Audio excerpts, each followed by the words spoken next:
నమస్కారం. మీ అందరికీ బోనాల పండుగ శుభాకాంక్షలు. ఆషాఢ మాసం మొదలైపోయింది, సంబరాలు కూడా మొదలైపోయాయి. జంట నగరాలలో ఈ శోభ ప్రతి ఆలయంలో మనకి కనిపిస్తూనే ఉంటుంది. కాకపోతే ఈ రోజు నుంచే అంటే ఈ బోనాల పండగ అన్నది మొదలవడం మనందరికీ తెలుసు. గోల్కొండలో ఉన్న జగదంబ ఆలయం లేకపోతే మహంకాళి ఆలయం అంటారు, ఇక్కడ నుంచే మొదలవుతుంది.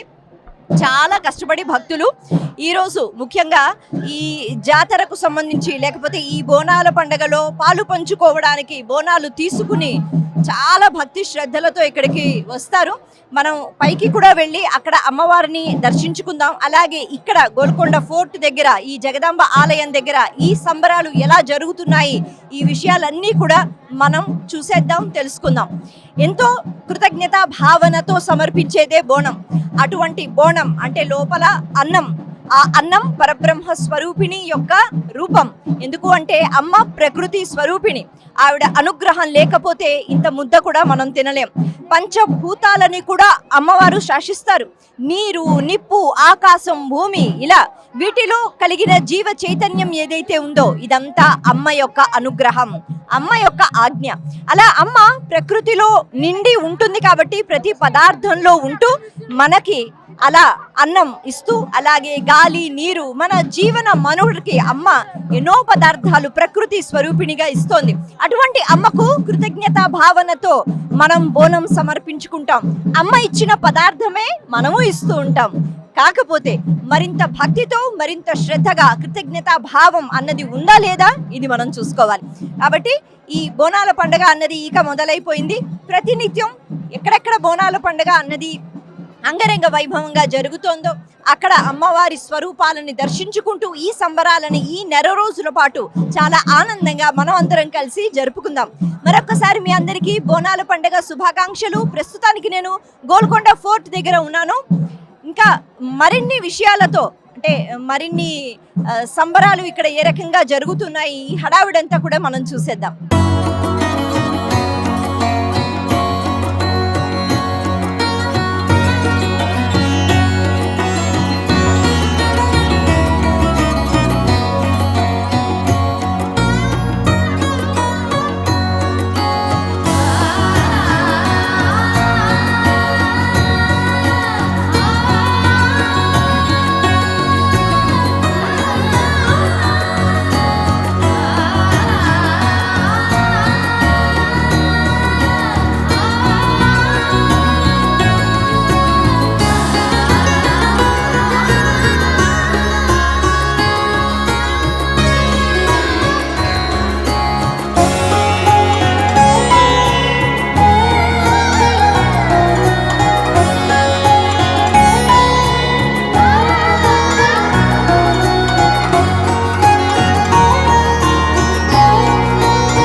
బోనాల శుభాకాంక్షలు.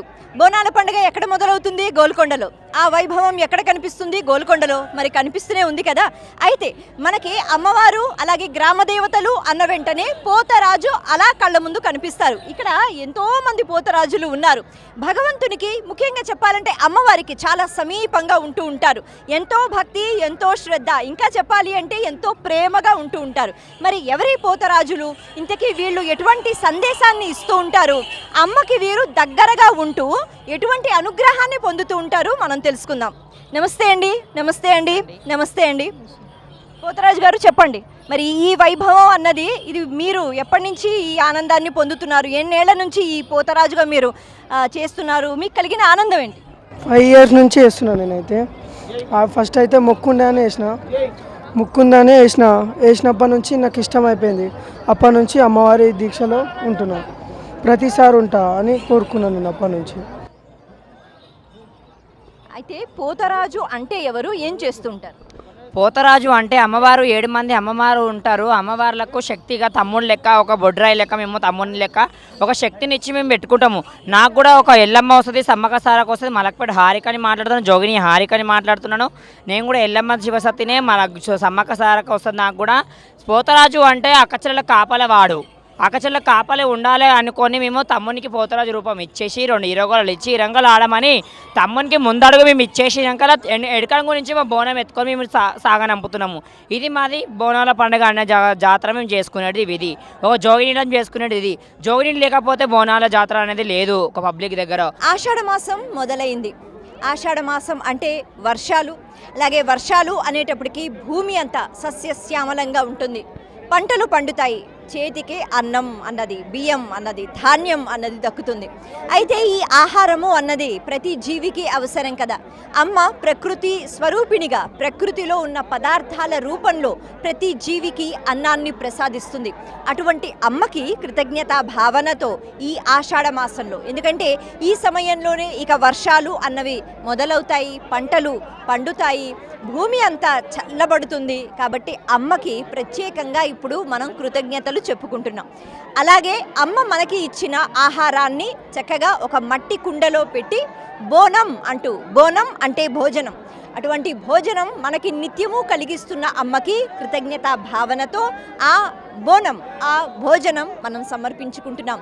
ఇంతేకాకుండా ఈ ప్రకృతిలో ఉన్న మార్పు వల్ల చాలా అనారోగ్యం అన్నది ఎక్కువగా ఉండే అవకాశం ఉంటుంది, మన చుట్టూ, మనతో, మనలో కూడా. కాకపోతే ఒక్కొక్కసారి మన కంటికి అది కనిపించదు. ఈ క్రిమకీటములు కానీ లేకపోతే ఎంతో దోషములతో కూడిన అనారోగ్య కారణం అయిన కీటకములు, పురుగులు ఇవన్నీ కావచ్చు, మన కళ్ళతో మనకి కనిపించదు కదా. వాటిని అరికెట్టేంత శక్తి కూడా బహుశా మనకి ఉండదు. కానీ అమ్మ ఈ ప్రకృతిలో నిండి ఉంటుంది కాబట్టి వాయు రూపంలో, జలం రూపంలో, భూమి రూపంలో, ఆకాశ రూపంలో, పంచభూతాల రూపంలో ప్రకృతిలో వచ్చిన మార్పుల వల్ల మనకి ఎటువంటి అనారోగ్యం లేకుండా అమ్మ ఆరోగ్యాన్ని ఇవ్వాలి. అదే ప్రార్థన ఈ బోనాల సమయంలో కూడా మనం చేస్తూ ఉంటాం. కాబట్టి వేపాకులతో అలాగే పసుపు నీళ్లతో అమ్మకి అవి నివేదన చేసి ఎక్కడ పడితే అక్కడ మనకి ఆ వేపాకులు పెట్టడం, పసుపు నీళ్లు జల్లటం, దీనివల్ల ఎంతో ఆరోగ్యాన్ని కూడా మనం కోరుకుంటున్నాం. ఇలా ఈ సంబరాలు మొదలైపోయాయి కాబట్టి ఇక ఈ నెలంతా ఆషాఢ మాసం సంబరాలు, బోనాలు అంటూ మనం ఎంతో హడావిడిగా ప్రతి ఆలయంలోనూ ఈ వైభవాన్ని చూద్దాము, అమ్మవారిని దర్శించుకుందాము. ముఖ్యంగా కృతజ్ఞతా భావనతో బోనాలను సమర్పించుకుందాం. మరొకసారి మీ అందరికీ బోనాల శుభాకాంక్షలు. నమస్తే.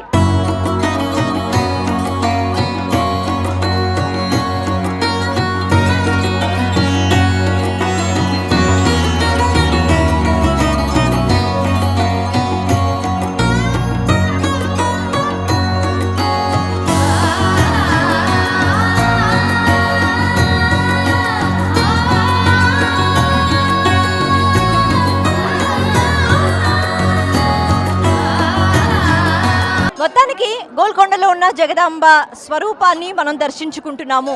ఎన్నో జన్మల్లో పుణ్యం చేసుకుంటేనే ఇంత హడావిడిగా ఉన్నా కూడా, ఇంత రద్దీగా ఉన్నా కూడా మొత్తానికి మనం చేరుకున్నాం.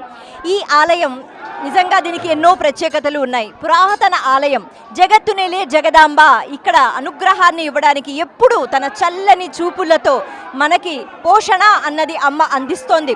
అటువంటి పోషణ స్వరూపంతో జగదాంబ లేకపోతే మహంకాళి, ఈ 2 స్వరూపాలు కూడా గోల్కొండలో ఆ పైన ఉన్న ఆలయంలో, అంటే ఇక్కడ ఈ ప్రదేశంలో వెలిసి ఉండడం నిజంగా మనం చేసుకున్న అదృష్టం. అలా ఈ జంట నగరాలనే కాదు, మొత్తం ప్రకృతిని అలాగే ప్రపంచాన్ని అమ్మవారు ఎప్పుడూ నిత్యం కాపాడుతూ ఉంటారు.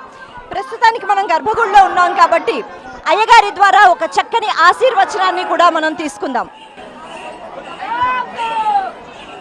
తెలంగాణ అంటే మన వచ్చేది మంచి ఫెస్టివల్ అంటే బోనాలు ఫెస్టివల్, బోనాలు పండుగ అనమాట. ఇక్కడ ఆషాఢ మాసంలో మొదలవుతుంది. ఇక్కడ శ్రీ జగదంబ మహంకాళి మాత గుళ్ళో మొదలై మిగతా అన్ని చోట్ల ప్రారంభమవుతుంది. సో ఈరోజు మొదటి పూజ కాబట్టి పొద్దున్న అమ్మవారి అభిషేకం, పూజ, అర్చన కార్యక్రమం జరిగింది. తర్వాత అక్కడ తొట్టెల ఊరేగింపు, తర్వాత బోనం అన్ని ఊరేగింపు ప్రారంభమైనవి. ఇప్పుడు ప్రతి సంవత్సరం భక్తుల్లో భారీ ఎత్తున పెరిగిపోతున్నారు. ఎందుకంటే ఇక్కడ అమ్మవారికి వెలిసిన అమ్మవారి ఇక్కడ మొక్కుకున్న కోరికలన్నీ నెరవేరుస్తుంది కాబట్టి భక్తులకు ప్రతి సంవత్సరం పెరుగుతూ ఉన్నారనమాట. అందుకని కోరికలు తీర్చింది కాబట్టి ఇక్కడ ఏంటంటే అమ్మవారికి ఆషాఢ మాసం 9 పూజలు ఉంటుంది. ఈరోజు మొదటి పూజ. ప్రతి ఆదివారం, మంగళవారం, గురువారం 3 రోజులు చెప్పిన ఉంటుంది. ఇక్కడ ఏంటంటే ఇక్కడ ప్రతి వారం విశిష్టంగా వేరే వేరే విధంగా ఇక పూజలు జరుగుతుంది. ఒకరోజు పూజాపటం ఉంటుంది, తర్వాత శాకాంబరి ఉంటుంది, తర్వాత ఒకరోజు అమ్మవారి పల్లకి సేవ ఉంటుంది 7వ పూజ రోజు. 9వ పూజ రోజు ముగింపు సేవ ఉంటుంది, ముగింపు కార్యక్రమం ఉంటుంది. సో ముగింపు కార్యక్రమం ఏంటంటే మిగతా చోట్ల అన్ని చోట్ల బోనాల పండుగ జరుపుకున్న తర్వాత మళ్ళీ ఇక్కడనే ఈ గుళ్ళనే ఇక్కడ శ్రీ జగదంబ మహంకాళి గుళ్ళనే ఇక్కడ ప్రారంభం ఇక్కడే ఉంటుంది, ముగింపు కార్యక్రమం కూడా ఇక్కడే ఉంటుంది అన్నమాట.